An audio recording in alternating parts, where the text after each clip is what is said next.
Yo, what's up, Zenith Nation? Welcome back to Catch The Zenith, the podcast where I document my journey to get better in life and business. Today, we've got another episode of Zenith Reflections, where I comment on some of my most interesting posts from the week on X, formerly Twitter. And by the way, if you're new here to this podcast, I'm Nicola, an entrepreneur and master student, so please share and enjoy. The first thing I wanted to discuss is a podcast episode that was recently published on the Modern Wisdom podcast. Chris Williamson, the host of Modern Wisdom, interviewed or had a conversation with Naval Ravikant. Naval Ravikant is not only a very successful entrepreneur, he's the founder of AngelList and other startups, but also he's pretty sophisticated when it comes to philosophy and how to live a good life. And they had, I think, almost a 3-hour conversation, something like that. I listened to the entire conversation and I took careful notes and some quotes I put together. And I want to sift through that, go step by step through that. And the first thing that very resonated was, or I very much liked, was the following quote. I think the only true test of intelligence is if you get what you want out of life. And there are two parts to that. First, or number one, is getting what you want so you know how to get it. And the second is wanting the right things, knowing what to want in the first place.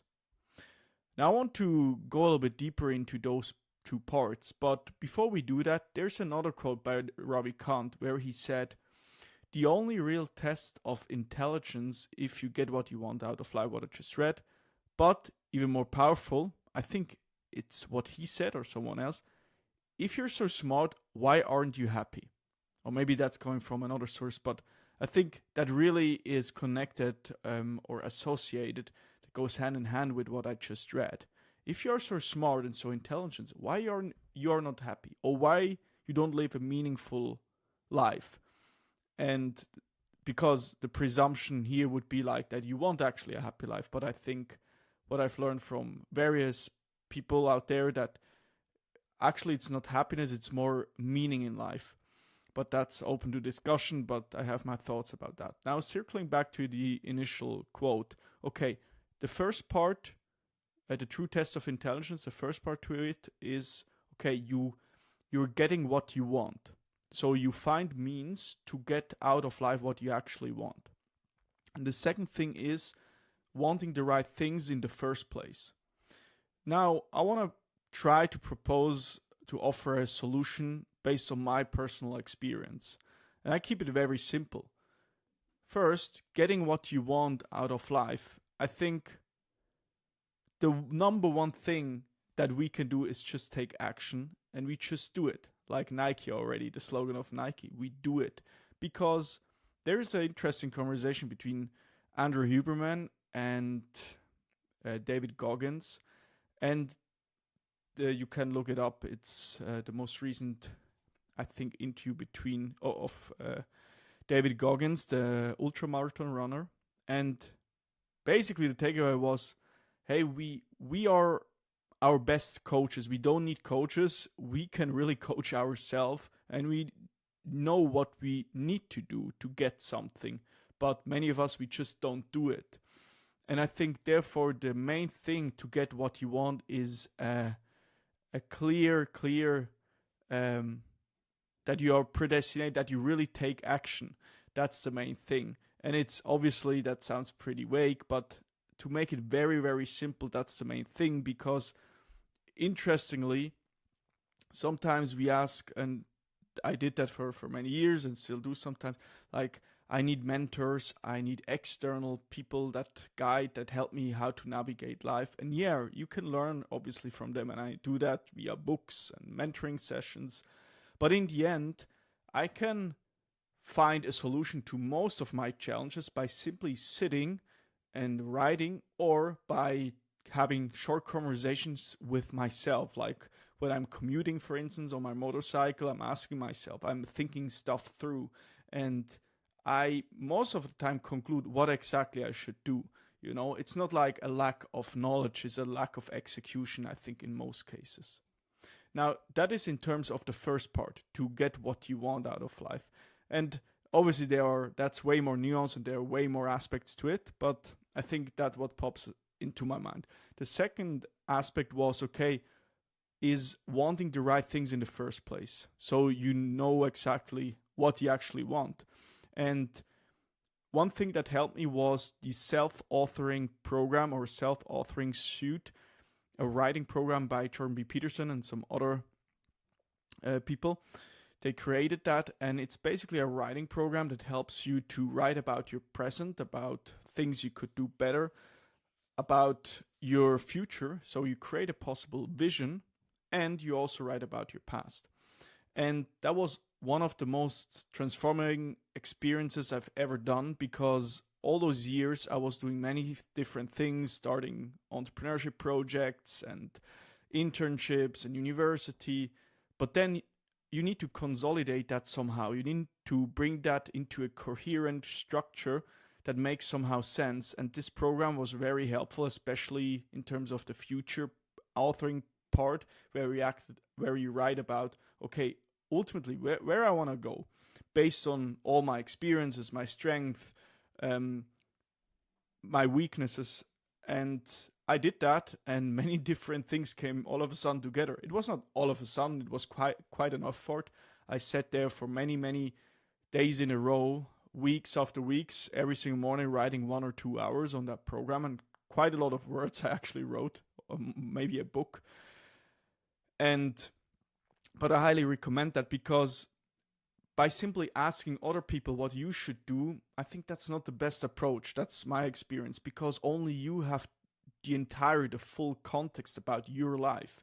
That's part of the reason why sometimes it's hard to work together with coaches. And I say that personally as someone who actually likes coaching and consulting, because a coach or a consultant has never the full context about everything what's going on in your life. So you have this information asymmetry, which can be quite challenging. And I'm not saying there are benefits to doing coaching. I'm a proponent. I like that actually.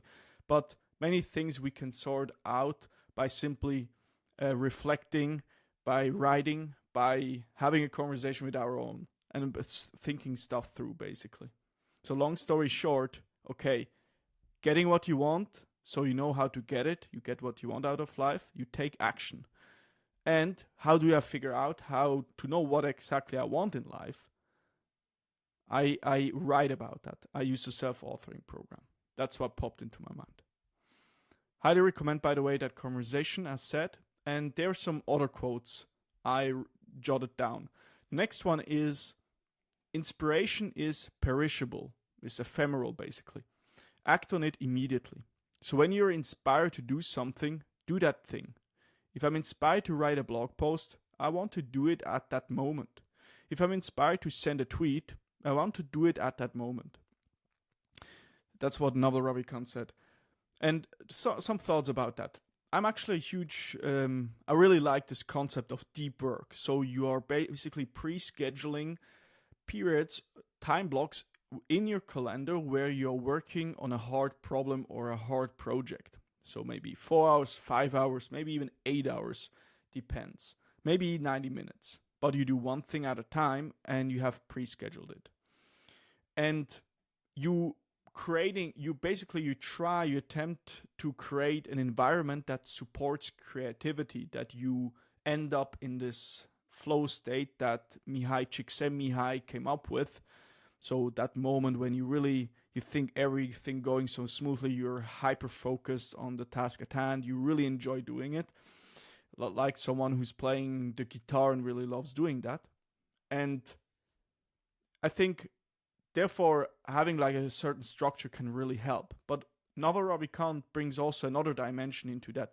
Sometimes you have like at the moment a huge interest for something. Like for instance, it's 7 p.m. and you start reading a book and you start reading about about a particular rule. Let's say the 85% rule, which is like a rule of a sprinter. I will not go into detail, but you can look it up. 85%, we just take that as an example. And then you become like interested in that topic and you you want to trace back the source, where that rule comes from, and where does it apply? Does it apply to other areas of my life, and so on and so forth? So you go really deep on a particular thing, and that can also happen in your job. And so you end up in this situation where maybe you go down that rabbit hole for 4 or 5 or 6 hours, but you're hyper focused on something. And something to use that as your superpower can be a huge advantage, I believe. I don't do it that regularly. I'm more a fan of structure, but also sometimes it happens to me. For instance, I'm sometimes currently working on a free PDF where I compiled my 100 plus most favorite podcast episodes I ever listened to. It's a long list, and I try to compile that into a nice, well-designed document. And sometimes I was really in the flow, like, because that's just like a side project. And I was like there 2 hours with it, go completely into that. And that was quite nice. I enjoyed doing that. And I actually didn't expect that to really get into that flow state, because once it was Sunday and I actually tried to relax a little bit, although I worked many Sundays in the past. And then I ended up like maybe 60 or 120 minutes into that. And yeah, it happened. So there is kind of that, okay, one aspect is you want to create an environment, you want to structure your day that you increase the likelihood that you can have creative thoughts, especially nowadays. This is so important when we have so many distractions that are wrestling over our attention and try to capture our attention all the time. But we can do quite a lot to mitigate that, at least I think only when starting with our phone, like to turn off all notifications, to close every tabs, just have the most important, the most basic thing in front of you that you need to perform a certain task. And therefore, I think deep work sessions, that concept of deep work is very powerful. Highly recommend reading the book Deep Work by Cal Newport. It's like a book that you can, I believe, read multiple times or get back to it at least, because there are some really gold nuggets within it. And actually a book I want to reread, because I read it once, but I always like come back to the concepts of it, so it's all the time in my mind. And I have it actually right here in German and English. Quite a cool book. So, and then is the other aspect, that is, okay, the serendipity. So you come up, so you have basically a moment that really you have to sparkle for something, the interest, and you go really deep on something. And I think that is also very powerful, especially if you can sustain that over maybe 1, 2, or even 3 weeks, that you go really deep into a project, and that can be a true superpower.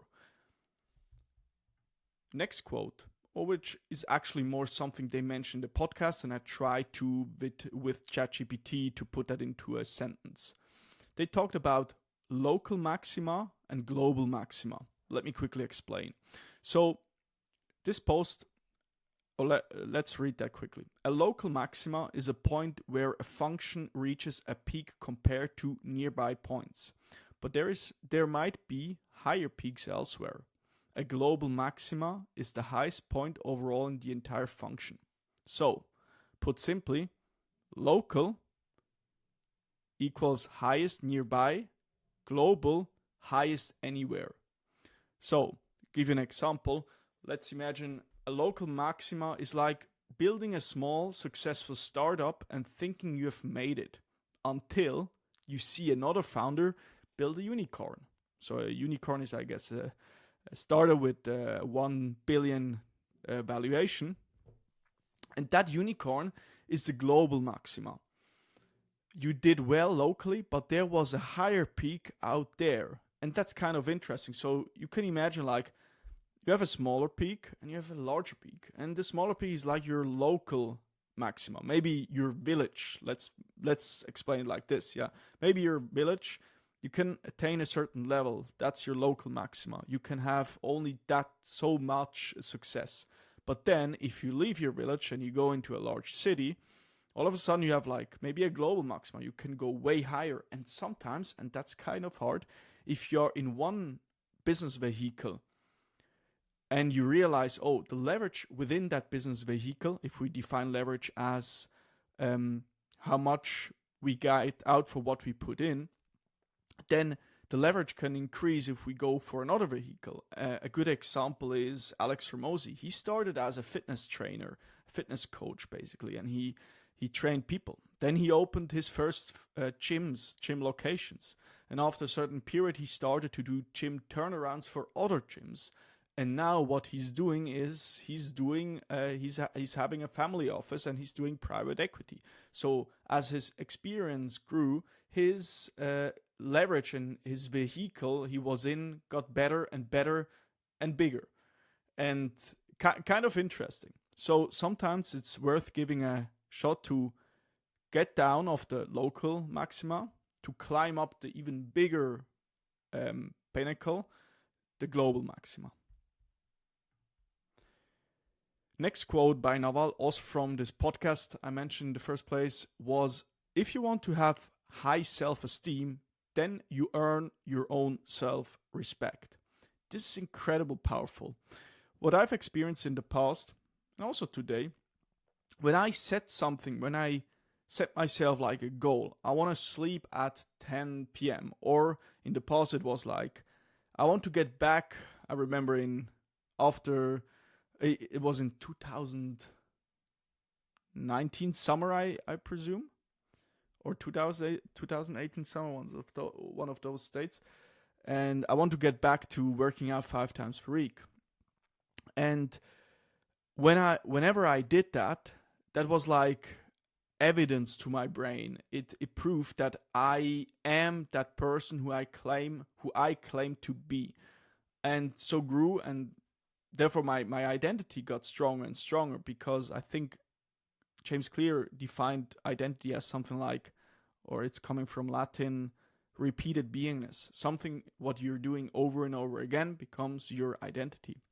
And I think you have something in your mind that keeps track of that. If you're constantly breaking certain goals, or you don't do what you intended to do, you weaken something in your brain. I can't put that into neuroscience words like Andrew Huberman, but I think something in our mind keeps track of that. There is like a record of all our actions. And as we are getting more and more consistent with something, and we work out 5 times per week, and we eat proper food, we go to sleep on time, the entire life becomes easier and easier. And there is this notion of, if you want to have a hard life, do easy things.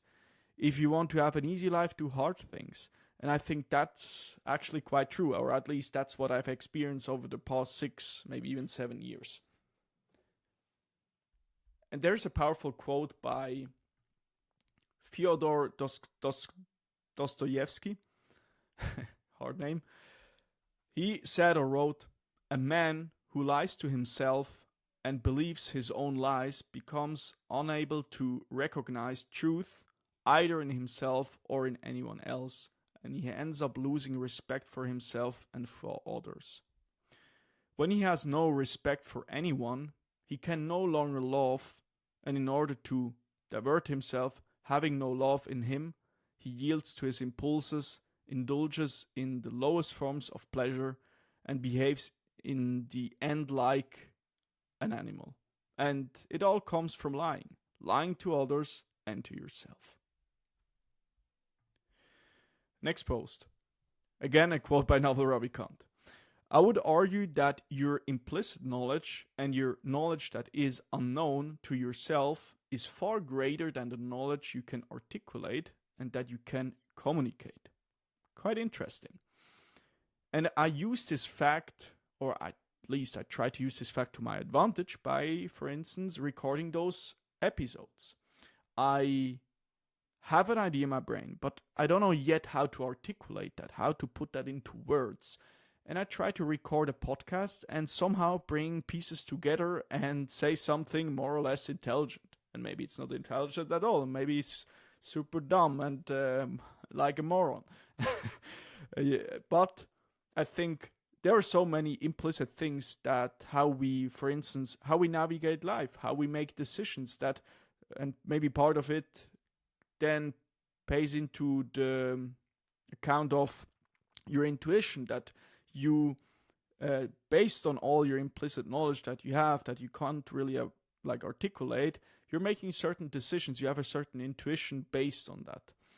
And I thought that quote is just a cool reminder to think about certain things that are somewhere there in my brain, but I can't really articulate. And I think podcasting, but also writing a newsletter, is a great how to do that, a great way how to think about stuff, because I think especially the written word is the most precise word. Podcasting is also great. Obviously, when you speak, you structure your thoughts and you try to make an argument for something, which in turn then can help you in other areas of your life. I would actually make the assumption that I would actually say that by recording those podcasts, especially when I started in German, because I started this podcast as a German podcast back in 2020, and I was recording many German episodes, I think around 80 or 90. I'm not entirely sure. And I became more fluent over time and more articulate because I record those episodes. I read books, and I think the same is now happening with English, because English is my second language and I try to improve. And I'm always stoked by how many English words are out there and how much I need to learn to become very, very proficient in this language. Like, especially if I listen to a Jordan Peterson or an Andrew Huberman, or I read a very sophisticated book. I found that so inspiring, listening to those folks and just seeing there is so much potential. There's so much. The tank is not empty at all. There is so much more to do, and to read and to learn this language. And yeah, maybe one day I can say maybe I'm close to a Huberman, and at least, yeah, that's something where to go. And actually, I mentioned that in a job interview I had, that this is, yes, just a nice thought to know where you could go with the proficiency in speaking a language. Like in terms of like Jordan Peterson, for instance, how he's articulate. Next one, I think that was Chris Williamson or Naval. They said, or he or one of those said, you shouldn't be asking somebody who is successful what they do to continue their success now. You should be asking them what did they do to attain their success when they are where you were. It's actually Chris Williams who said that in the same conversation. I love that. Why? Because sometimes people speak about, Arnold Schwarzenegger or another celebrity did this and this and this right now. So they are like waking up in this time, like a Mark Wahlberg, like very, very early in the morning, 5 a.m. club and so on, which is pretty cool. But I think in some cases, believing that what they do now is what they did to get where they are right now, they conflate those things. It's like if a Jeff Bezos would live the life he's living right now when he was building his company, when he was building Amazon, maybe he wouldn't be there where he is right now. I don't know that, but I would argue that most of them worked utterly hard and didn't have any leisure time at all, or not that much, especially those folks that have now huge companies like Mark Zuckerberg, Elon Musk, or Jeff Bezos.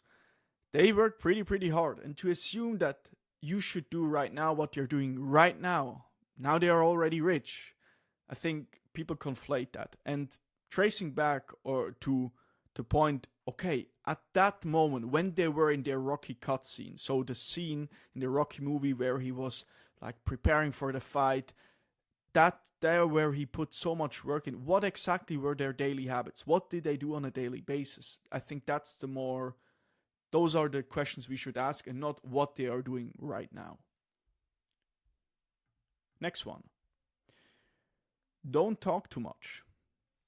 Proverbs 10:19. Too much talk leads to sin. Be sensible and keep your mouth shut. Think about what you're saying before you speak. Saying less will give you enough time to think about your words and will allow you to have more control over them. Talking recklessly can lead to sin. I found that quite interesting.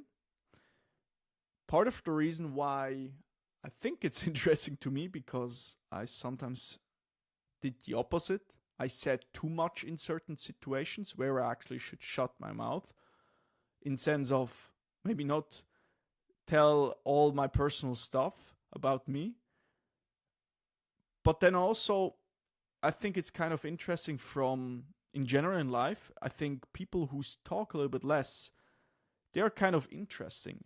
Although they don't, they have this, this mystery around them, like why they're not talking so much. And people on the flip side who talk a lot, you think like, it's way too much. They are speaking way too many words, And I think also in terms of sales, because I'm now taking on a sales job in a Swiss B2B software startup, talking less and, for instance, asking more questions is powerful.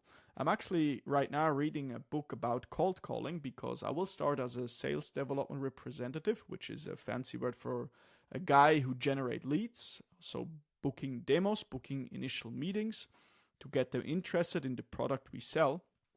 And there they also basically were talking about exactly that, like to slow down, and they were very practical. And I think, I will pick quickly up that book. So I have it actually right here, and there is especially they have one picture inside that book, and they wrote below, like beneath that picture, the most interesting man in the world never speaks quickly. And there's something to that, actually. And sometimes to slow down, speak a little bit less, and think more carefully about your words is a superpower. Because I would say, you also can you can really overwhelm people if you speak too many words. And I'll give you an example. I had this coaching business roughly 2 years, and the best coaching calls, I would argue, were those where I wasn't actually much consulting. I wasn't providing lots of information to my clients. I was just asking the right questions and trying to be a good listener and show that I'm actually listening. In some cases, I need to give some input because people really wanted that. But one client particularly was asking so many questions, which I really loved. But in some cases, people already know what to do. And that's again circling back to the Naval quote, like getting what you want and knowing what you want in the first place. We actually know that we know what we should do. And a coach is there to help them to find that what they should do, to asking the right questions. Long story short, don't talk too much. I think a superpower, and I think people also to a certain degree can start respecting you more. Next one. That's an intense one. I want to go step by step through that. So on X, one guy posted, I think it's a screenshot. Elon Musk posted in April 17th, 2019 to all Tesla employees, like I think it's an email, and I can't verify if that's like a scam or not, but nevertheless, it's kind of interesting because it relates to productivity and meetings. Let me read through that, or let me go step by step through that. He said, by the way, are few productivity recommendations. The first one is, excessive meetings are the blight of big companies and almost always get worse over time. Please get rid of all large meetings unless you're certain they are providing value to the whole audience, in which case, keep them very short. Also get rid of frequent meetings unless you are dealing with an extremely urgent matter. Meeting frequency should drop rapidly once the urgent matter is resolved. I will continue in a second. Just from my experience, and I experienced that in the past, I did 2 corporate internships, which I'm very grateful for. I had a lot of freedom and a lot of productivity happened there. But occasionally there were some meetings where I thought, okay, that could happen way more productive. Why there are like 5-6 people in the room? And I just had a conversation with someone, and she told me also the same. Like sometimes her colleagues tells her there are like 10, I don't know, 5 or even 10 people in the room, and just 2 are actually talking to each other. And I think if you extrapolate that on how much waste is caused because of that, that's crazy. Like, imagine you're in a company, everybody has like a salary of 100K per year, and you can really make the calculation, 10 people sitting for 1 hour in a meeting room, how much does that cost the company? Especially if 8 or 7 of those folks not actually contribute anything. It's kind of crazy, and especially in a large corporation, that's what I observed. The inertia can start to occur that, people like don't do that much because you're in a corporate, you don't really want to appear as a high performer, just do what is necessary. It's kind of interesting. It's also an approach. You can go for that, but I think Elon has the ambition to really build over and over again high performance companies that really want to make a difference. And I actually posted in my newsletter, which you can subscribe below. It's a free newsletter. I had the quote of the week, which was a quote by Elon Musk, who said in 2021 in Saturday Night Live, "To anyone I offended, I just want to say I reinvented electric cars and I'm sending people to Mars in a rocket ship. Did you think I was also going to be a chill, normal dude?" My answer to that, obviously, the answer is no, you wouldn't be the chill guy. You have pretty darn high standards. Okay, let's continue in that letter, that email he wrote. The next one was, walk out of a meeting or drop off a call as soon as it is obvious you aren't adding value. It is not rude to leave. It is rude to make someone stay and waste their time. I very much love that. Why? Because a specific example, I talked to some entrepreneurs, one particularly, and he said, like, sometimes I'm having interviews and I'm having this interview all the way till the end. Although I knew after 10 minutes that's not at all a great fit. It's not, this person will not become my employee. So why are you having this conversation? Because you're scared of offending that person. But I think for everybody's time, it's sometimes, I think, the better approach to say clearly, like, hey, this isn't a good fit. And I remember I had some sales calls back in one of my past businesses, and I had one particular case I had with someone at sales call. She was really not a good fit at all, and I should have told her, like, after the 5 minutes, hey, sorry, I'm very sorry for that. Thanks for your time, but this is we will not work together. I will not provide you with my services because we are just not a good fit, and I think I can't help you. And I think that's also something to learn, to sometimes walk away of something. Another one, the next one, what Elon said then, don't use acronyms or nonsense words for objects, software, or processes at Tesla. In general, anything that requires an explanation inhibits communication. We don't want people to have to memorize a glossary just to function at Tesla.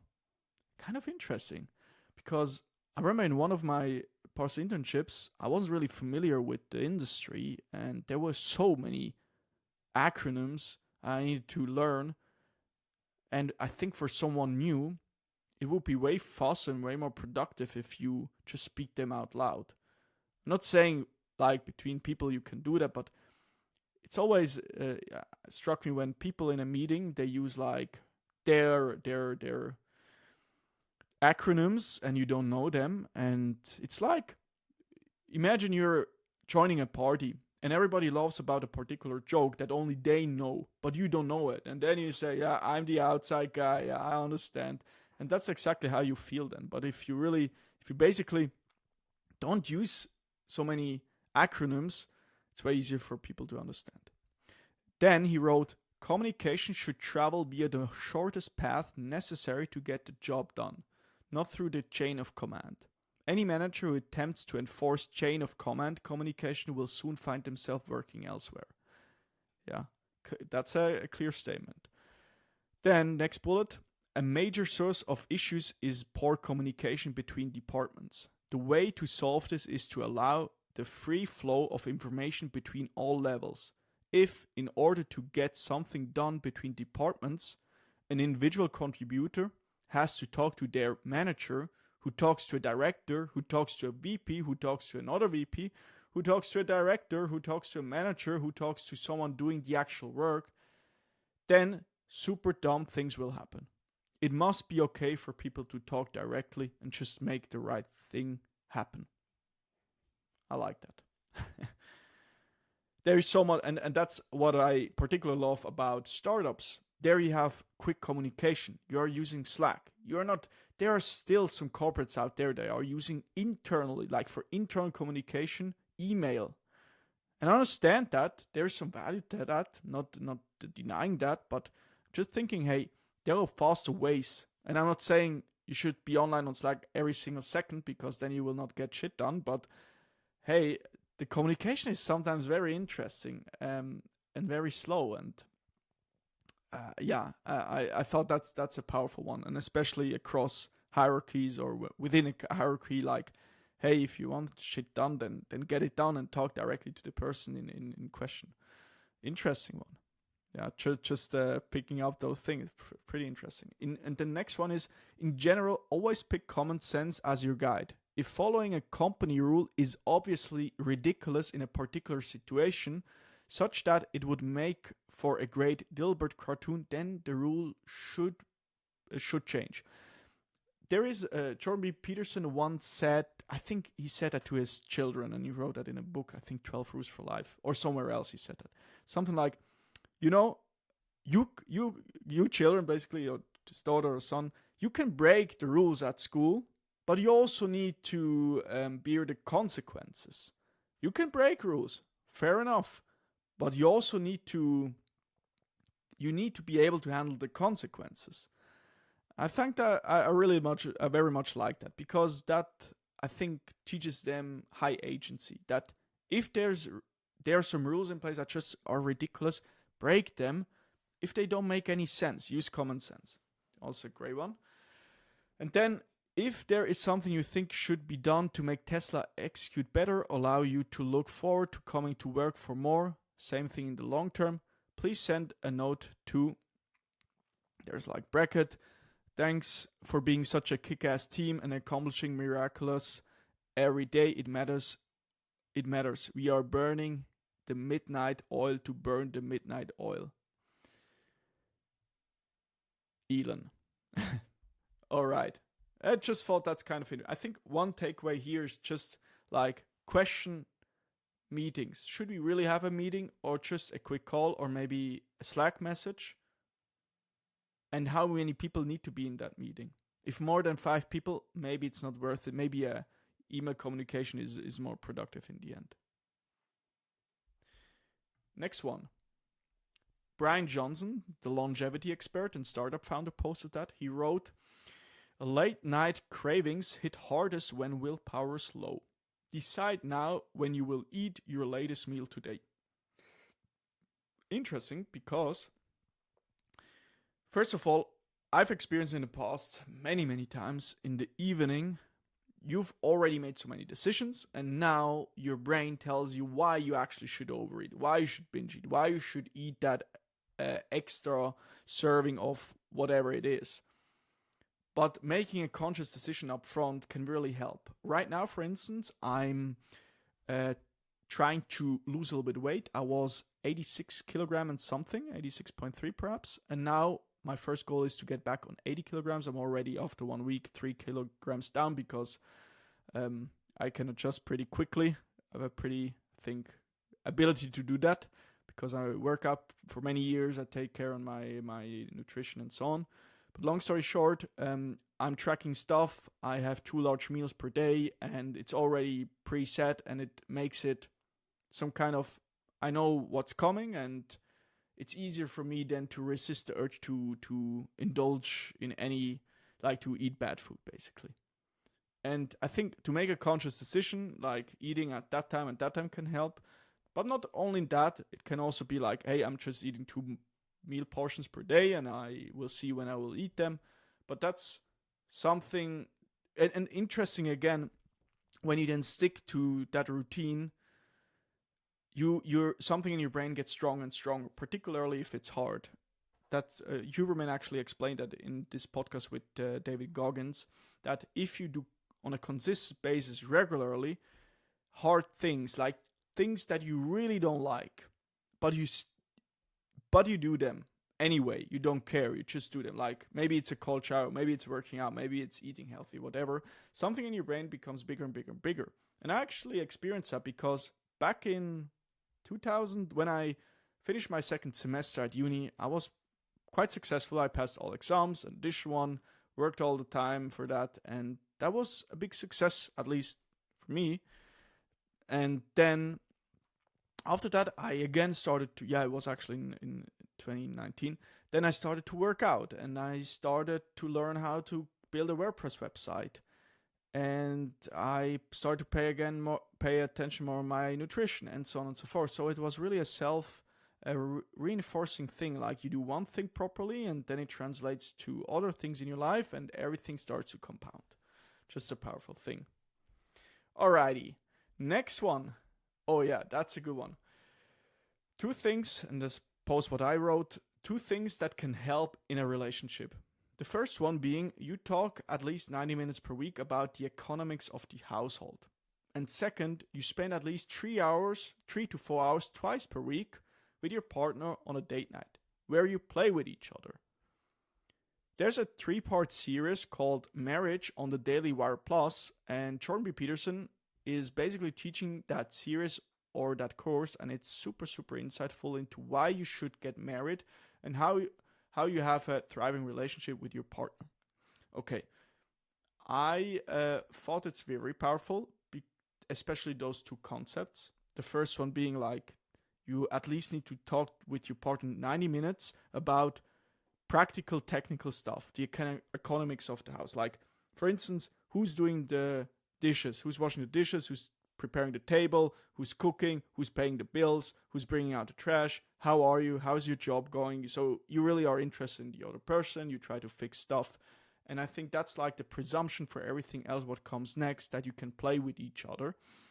And by the way, that's everything what I learned of Peterson and partly also my own experience. And then you also need at least 3 to 4 hours once, twice, or even 3 or 4 times per week, a date night. So you have a romantic evening. You go out and eat somewhere in a restaurant. Maybe you prepare together something. Maybe one of the 2 people of the couple, someone is compiling a nice music playlist and put some time in it. Maybe you are decorating a nice room with some roses, whatever it might be. Like you really put into a little bit more effort actually, showing that you actually care for the other person. And that is, I think, like the necessity to have romance in a relationship. Because romance, and I'm just telling you what I learned from Peterson and so on, that you need to put in an effort. It's not happening coincidentally that you will have a romantic evening, you will make love, all those things that, especially if you then start working, you both have maybe a career, maybe children, you are busy, you need to somehow have a routine that you can sustain the romance in your relationship. And I thought that's just, for me moving forward, something always to keep in mind. Those 2 routines are very crucial. And I highly recommend watching that 3-part series called Marriage on the Daily Wire Plus. It's not expensive at all, but the value is huge, especially if it can pay dividends throughout your entire life if you're having a marriage. Alrighty, next one that I posted. Almost everything in a relationship needs to be negotiated. There is a lot of short-term conflict or disputes that you will have and need to deal with. But this is the foundation for long-term success of a relationship. So, takeaway: short-term discomfort for long-term comfort. And I think this is one of the most powerful things. And it's hard because sometimes when you are in a relationship or when you have a friendship, maybe something annoys you in that moment. And then you suppress it because you think like, it's not that big of a thing. But then it happens over and over and over again. And you become resentful and you resent that person and you have this anger inside you. And after maybe many years, you explode. And that explosion can manifest in terrible things, which you perhaps don't want.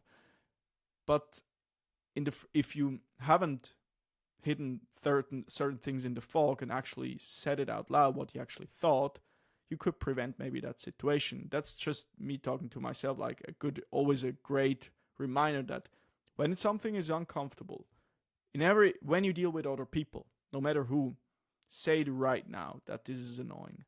Short-term discomfort for long-term comfort. Next one is a repost, and someone posted a picture of like a book excerpt, like a little text. There was written, "Always carry a book with you. According to US News and World Report, over the course of your lifetime, you will spend 8 months opening junk mail, 2 years unsuccessfully returning phone calls, and 5 years standing in line. Given this startling fact, one of the simplest yet smartest time management strategies you can follow is to never go anywhere without a book under your arm. While others waiting in line are complaining, you will be growing and feeding your mind a rich diet of ideas found in great books. So long as you live, keep learning how to live." Okay, there are some more. Noted the Roman philosopher Seneca. Yet most people never read more than a handful of books after they complete their formal schooling. In these times of rapid change, ideas are the commodity of success. All it takes is one idea from the right book to reshape your character or to transform your relationships and to revolutionize your life. So powerful, and many arguments why we should read more. By the way, reading one of the habits that transformed or had a profound impact on my life in a positive way. Why? Because I'm more focused. I picked up many ideas. I learned from many successful people. I paid down my ignorance debt way faster, or I'm still on the going basically. And it's a progress journey. It calms me, especially in the evening. Makes me calm. I can sleep better. I'm less impulsive actually, because you need to do one thing at a time. You are more focused on one thing. Those are some top of my mind. And the cool thing is also, if you start reading self-help, or let's say more non-fiction books, you read one book. You don't know that much. Then you read the second book. Maybe you reread the first book, and you read the third book. The knowledge starts to compound, and you start seeing patterns and how things are associated. And you start to understand, like for instance, you start reading 7 Habits of Highly Effective People, and you read there, you should seek first to understand, then to be understood. And then you read 12 Rules for Life by Jordan B. Peterson, where something written like, you can basically learn from every person something, no matter who. That's the gist of it. And then you see those similarities, and you create your own blueprint on how to live a good life. So, reading, great habit. Next one. This is a post by Leila Hormozi, which I reposted. She wrote, "People talk about big goals, but protect their weekends. They say they want more, but avoid hard conversations. They dream big, but hit snooze every morning. What you do is who you are, not what you say you want." Again, a bias for action, I think, is the right saying here. Like, you can talk a lot, but all that counts in the end is action. And especially the first line of this post, people talk about big goals but protect their weekends. I think many people want something, but they are not willing to give up what they have right now. They are not willing to give up their large apartment and quit the corporate job to start their own startup, because they're already in that moment. They want to experience, they want to be comfortable. And frankly, that's totally fine. But don't complain why you don't have that successful, your own company, because you don't dare the leap and doing it actually. Next one, this is a quote by Naval Ravikant. "If you cannot decide, the answer is no." I love that one. Because sometimes there are there are hard decisions to make, and to think that I need to make everywhere a proper decision and say yes to many things, not at all. If you don't have sufficient information, it's okay to say no. And I think that's what made, for instance, Warren Buffett and a Charlie Munger, his business partner, very, very rich. They stick to a few principles and they said no to stuff that they don't understand on a pretty deep level. So if you cannot decide, the answer is no. And I think so some of those frameworks are so powerful because then you know better how to navigate the world and make ultimately better decisions. There's a quote by Carl Jung, that's the next one. No matter how isolated you are and how lonely you feel, if you do your work truly and conscientiously, unknown friends will come and seek you. Carl Gustav Jung. Interesting one. Why? Because when working hard, you're sacrificing going out. You don't see maybe that many friends, and maybe you will lose some friends. But I think we can resting assured that if we become successful and we do good work, people will come to you, and the right people. So you always can, at least that's what I believe in. If you do something good, you will always find people who value that. And actually that proved to be quite true in my life. All right. Next one. We're almost at the end, guys. A few more left. One by Dan Coe. Your life becomes what you pay attention to, and if everyone had a spreadsheet of it all, they would understand why they are where they are. I think there's this quote, where your focus goes, your attention grows. Whatever. I'm not entirely sure. But basically, if you all the time focus on stuff that's outside of your control, the war here, the political issue there, but not on stuff you can actually control, like your work, your family, your community, I think life becomes more complicated. And I see that all the time. And there is a powerful concept in the book 7 Habits of Highly Effective People. You basically have two circles. The core of the circle is the circle of influence, and then you have a larger circle that basically is around that. That is the circle of, like, the circle of worrying, basically. Let's put it like that. So you worry about stuff if you are in that circle.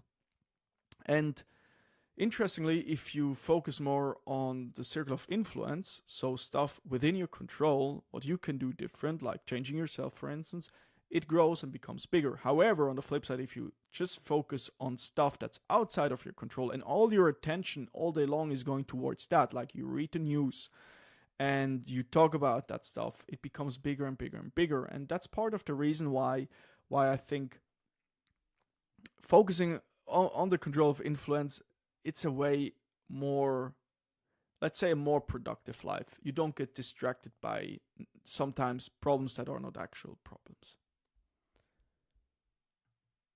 Alrighty, then what we've got here, Wi-Fi entrepreneurs. This is the account. I reposted what they posted, and it was about billionaire's first job. And number one first job was salesman. And I just thought to bring that up because I will start in a Swiss B2B SaaS company, software as a service company, startup, and I will take on a sales job, obviously, because I think selling is super, super helpful. It's like you can always make money if you know how to sell. So, and I'm on purpose starting as an SDR, which is a pretty junior role for someone who will soon have his master's degree. I could start maybe as an account executive, but I thought it makes very much sense. Why? Because you learn it from the ground up, from the initial lead generation, like get people interested in the stuff you sell, to conducting demos, like you show your product, your software product, for instance, if we are talking about B2B software as a service sales, and then actually closing them, like you sell them your product, then you onboard them and so on.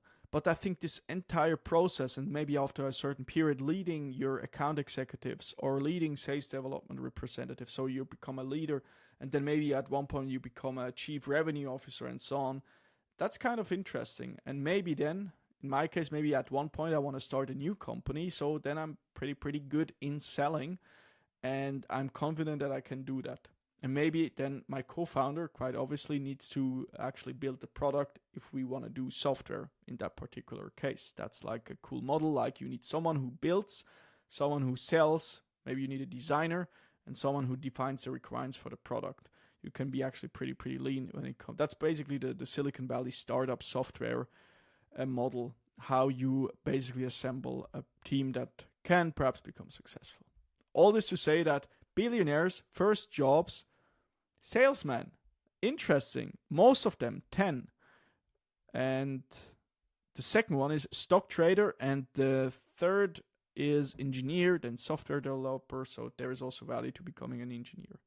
Maybe, but right now, actually, I'm questioning that perhaps because there are so many folks from renowned AI companies that are saying, like within the next few years, like you don't need to learn any more code. I think it still helps to know the structures, but that's just my shallow knowledge. But I found that kind of interesting. So let's end this episode with one question, which was or is, if you're so smart, why aren't you happy? So maybe something to ponder about and think about for this week. So guys, thank you so much for listening. If you like this episode and want to support me, all you can do is basically two things. Number one is leave a quick review on Apple Podcasts or Spotify or wherever you are listening to this episode. It takes you 5 seconds or one click with your thumb, and it means a lot to me. And the second thing is you can subscribe to my free newsletter. What problems does it solve? Basically, it gives you all the stuff that's going on in my brain. So if you think that's something interesting, or basically I want to solve the problem of information overload, I try to compile some interesting resources and some videos and podcast episodes that you can just get all the information, and you don't need to look on your own for all the great YouTube videos and maybe quotes and stuff like that. So maybe give it a try. I also document my journey, my business and high performance journey. So click on the link below, sign up. It's free every Sunday right into your inbox. Thank you for listening, and talk soon.